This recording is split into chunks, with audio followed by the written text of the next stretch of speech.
إذ ناداه ربه بالواد المقدس طوى اذهب إلى فرعون إنه طغى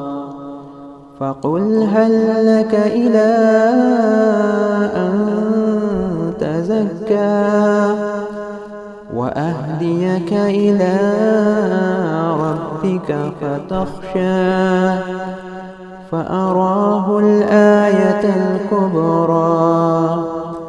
فكذب وعصى ثم أدبر يسعى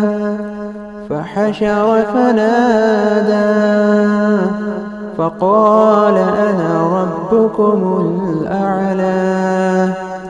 فأخذه الله نكال الآخرة والأولى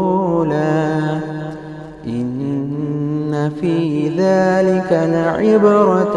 لمن